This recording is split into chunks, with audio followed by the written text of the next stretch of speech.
Right, so we've got a busy week. A lot of these hearings will be live here on Newsline. I'm excited to see sort of the Dems have their little meltdowns.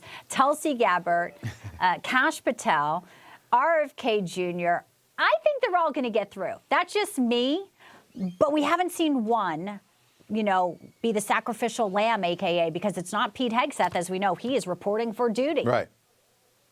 Yeah, look, Matt Gaetz was knocked out early on before it really all became official, before a confirmation hearing, so maybe you'd count out. But the ones that the president has kept in there and that he's fought for, like Pete Hegseth, they've gotten through. And I think it's amazing to see my friend Pete Hegseth take, really report for duty today. And President Trump is already talking about various executive orders, one to create an Iron Dome system like we see in Israel, missile defense shield here in the United States. He's talking about bringing back the enlisted folks who were booted out in the Biden-Harris days because of the vaccine and other issues. So I think he's somebody, Pete right there, with his family who's ready for battle. And I think the commander-in-chief is as well.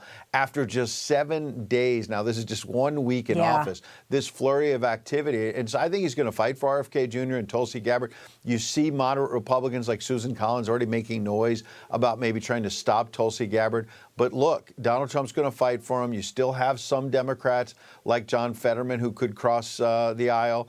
And so Donald Trump is the key ingredient here. He fights for his team, and he wants to get it in place. Yeah, and, it's going to be interesting to see how they attack them. I know RFK will have a lot of folks, flooding the halls to support him, but he's, somebody who was once, independent. Tulsi was a former Democrat, so now that they're over on the Republican side, will be interesting. I'm sure we'll see some hypocrisy. Yeah, let's talk about the immigration situation. We just had, at the top of the broadcast, the breaking news. Colombia is now sending their own government planes to pick up the migrants. Oh, please, keep them coming. Sure, they were upset with Trump, and then they kind of obviously dialed it back, said, no, don't send tariffs and don't make the visas, strip us. Yeah. They're going to reinforce the Darien Gap as well. This is incredible. I know that other countries will be looking at this. And I think it sends a great message that Donald Trump has been very strong and used these tariffs as leverage, which we knew he wanted to do. You use the right word, strong. American strength, American greatness is back on the world stage. There was this amazing moment over the weekend where the left was on social media saying, Colombia is refusing to let these 2 plane loads, American planes going into Colombia with illegal immigrants.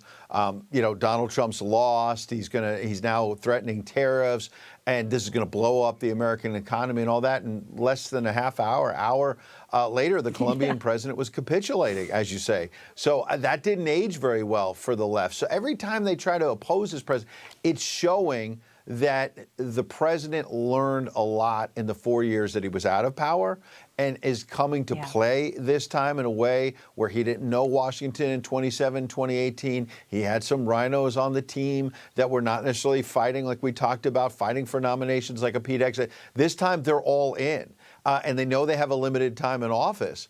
And so I just think the bottom line is what we saw with Colombia is you could try to stop this agenda of dealing with the border crisis, but it's not going to work around the world. And the Democrats have a hard time fighting it here as well, because you got Tom Homan, the borders are throwing out illegal immigrants with long criminal rap sheets. If the Democrats want to defend that, good luck.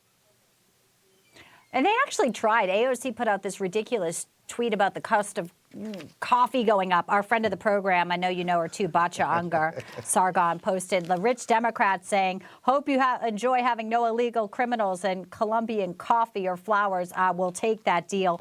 But I think you're right. We're seeing Donald Trump 2.0 stronger, actually in such command, not just of our nation, but also all the chess pieces on the board. And I think what's going on in Doral today will also be important because he's also promised no tax on tips. We saw him at the Vegas, craps table this weekend. That's important for people too, and he's got to really hammer out the stuff that it's got to initiate from Congress, which is this, one big bill here when we talk about SALT and some of the other spending issues. That's going to be kind of the next big thing I think we see him tackle successfully. Final thoughts, Ed?